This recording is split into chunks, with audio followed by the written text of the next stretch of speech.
শ্ৰদ্ধা ৰাইজ নাবালিকাৰ হৈতে আজহাৰীয়ে কিবা অপকৰ্ম কৰিছে বুলি কিছু সংবাদ মাধ্যমত কথাটো প্ৰচাৰ হৈছে এতিয়া কথা হল সেই নাবালিকা গৰাকীৰ ষ্টেটমেন্ট আছেনে কোন হে নাবালিকা গৰাকী কি নাম ষ্টেটমেন্ট কোট এনেই মিছা কথা এটা কেলে প্ৰচাৰ কৰি আছে নিজৰ লাজ বোলা বস্তুটো ৰাখিব লাগে মানুহ আৰু জীৱ-জন্তুৰ মাজত পাৰ্থক্য কি থাকিলে তেতিয়া হলে মিছা কথা এনেকে যে প্ৰচাৰ কৰি আছে যিসকলে প্ৰচাৰ কৰিছে তেওঁলোকে ধৰ্ম বুজি পায় কিবা ঈশ্বৰ আল্লাহ ভগৱান আছে বুলি বিশ্বাস আছেনে এদিন মৰিব লাগিব বুলি বিশ্বাস আছেনে নে নমৰে নেকি অমৰ হৈ গৈছে নেকি হসা মিছাৰ এদিনাখন কিন্তু কি হ'ব বিচাৰ হ'ব এই কথাটো ভয় আছে নে নাই আচৰিত পাইছো মই কিছু সংবাদ মাধ্যমৰ এই কিছুমান এই সাংবাদিক ঠিক আছে নামধাৰী কিছু সাংবাদিকে যিবোৰ কথা প্ৰচাৰ কৰিছে নাবালিকাৰ ষ্টেটমেন্টটো মোক লাগিব কিন্তু এতিয়া মই কিন্তু এৰি নিদিও দেই যাকে তাকে যেতিয়াই তেতিয়াই মন যাব আপোনালোকে বদনাম কৰি থাকিব নিজেতো ভাল কাম নকৰে কোনোবাই কিবা এটা ভাল কাম কৰিব বিচাৰিছে দেশত কিবা এটা পৰিৱৰ্তন আনিব বিচাৰিছে সেই মানুহজনৰ কথাৰ উত্তৰ আপোনালোকে দিব নোৱাৰিলে কথাখিনি যুক্তিত খণ্ডন কৰিব নোৱাৰি এটা চৰিত্ৰক লৈ পেলাই আপোনালোকে খেলা কৰি আছে নাৰীৰ আশ্ৰয় লৈছে মহিলাৰ আশ্ৰয় লৈছে ৰাস্তাত আপোনালোকে মহিলা দি আক্ৰমণ কৰিব ছোৱালী দি পেলাই অপমান কৰিব কাৰোবাক এয়া নেকি আপোনালোকৰ জ্ঞান আজিলৈকে মই যিমান কথা কৈছো যিমান মন্তব্য কৰিছো কোনো এটা মন্তব্যও আজিলৈকে কোনেও ভুল বুলি প্ৰমাণ কৰিব পৰা নাই কোনো যুক্তি নাই দলিল নাই এনেই চিঞৰ বাখৰ মাৰিম কাটিম আৰে যুক্তিৰে মোৰ মন্তব্যবোৰ ভুল বুলি প্ৰমাণ কৰক না প্ৰমাণ অসমৰ হেড মুল্লা ক'ত মই ইমান দিনৰ পৰা বিচাৰি ফুৰিছিলো অসমৰ মুল্লাবিলাকৰ হেড এজন ওলাই আহক মোৰ কথাবোৰ ভুল প্ৰমাণ কৰক মোৰ যুক্তি ভুল প্ৰমাণ কৰক তাকে কৰিব নোৱাৰিলে এতিয়ালৈকে লাজ লগা নাই লাজ বোলা বস্তুটো নাই এতিয়া হেখিনি কৰিব নোৱাৰি এজন মানুহৰ চৰিত্ৰ নষ্ট কৰিব বিচাৰিছে এজন মানুহক মানে অপমান কৰিব বিচাৰি আছে নাৰীৰ আশ্ৰয় লৈ মহিলাৰ আশ্ৰয় লৈ পেলাই কি আচৰিত কথা এয়াই নেকি চৰিত্ৰ এই নাবালিকা গৰাকীৰ ষ্টেটমেন্ট মোক লাগিব আৰু নহলে কিন্তু এবাৰ আইনী প্ৰক্ৰিয়াৰে ঠিক আছে সকলোৰে ওপৰত ব্যৱস্থা গ্ৰহণ কৰা হ'ব হেয়া কোনোবা সাংবাদিকেই হওক আৰু কোনোবা হওক অসমত এইবোৰ নাটক নচলিব ঠিক আছে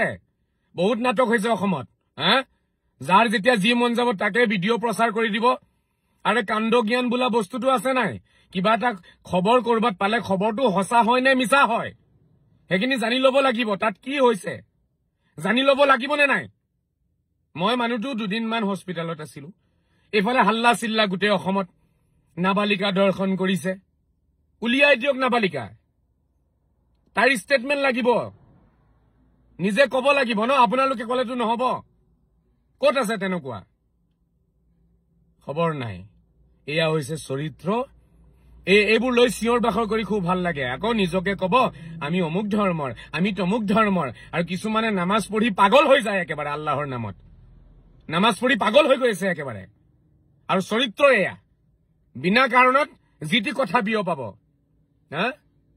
আৰু ভাবি আছে আল্লাহে ক্ষমা কৰি দিব নহয় যেতিয়ালৈকে মুস্তাফা কামাল আজহাৰীয়ে তেওঁলোকক ক্ষমা নকৰে তেতিয়ালৈকে আল্লাহ ঈশ্বৰ ভগৱানেও ক্ষমা নকৰে যিসকলে এনেকুৱা কথা প্ৰচাৰ কৰিছে আজি নহয় কালি মৰাৰ পিছত হলেও উত্তৰটো দিব লাগিব মুস্তাফা কামাল আজহাৰী সন্মুখত উত্তৰ দিব লাগিব মই ক্ষমা কৰিলেহে আল্লাহ ঈশ্বৰ ভগৱানে ক্ষমা কৰিব নহলে ক্ষমা নকৰে এই কথাটো ক্লিয়াৰ এইটো মনত ৰাখিব যিটি কথা প্ৰচাৰ কৰে নহয় আৰু আজহাৰীক আপোনালোকে কি ভাবিছে এৰি দিব বুলি ভাবিছে এতিয়া হ'ব খেলা এখন হবে খেলা উলাই দিব লাগিব কিন্তু মোক ষ্টেটমেন্ট লাগিব তাইৰ মুখৰ তাই নিজে ক'ব লাগিব মেডিকেল ৰিপৰ্ট লাগিব মোক সব লাগিব নহলে কিন্তু মানহানি কেছ কাৰ ওপৰত পৰিব কোনো ঠিক নাই যাকে তাকে যতে ততে অপমান কৰিব তাৰ পিছত আপোনালোকে এটা নাটক মানে গোটেই দেশত বিয়পাই দিব আপোনালোকে নহয় এইবোৰ চৰিত্ৰ কেতিয়া এৰিব এই আখৰিক চৰিত্ৰ নিজকে মানুহ বুলি ক'বলৈ লাজ লাগিব লাগে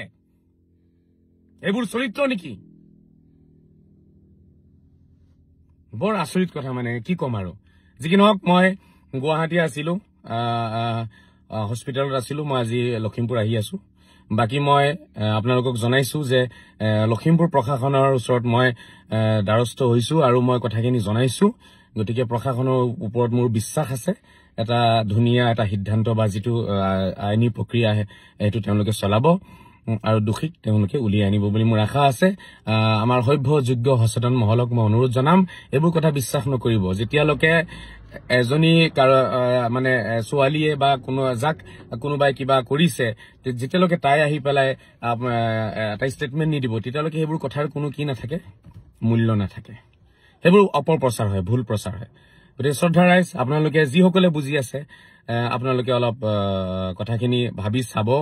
আৰু সকলোকে জনাব তাৰে আশা ৰাখিছো ধন্যবাদ খুদা হাফিজ ফি আমানিল্লাহ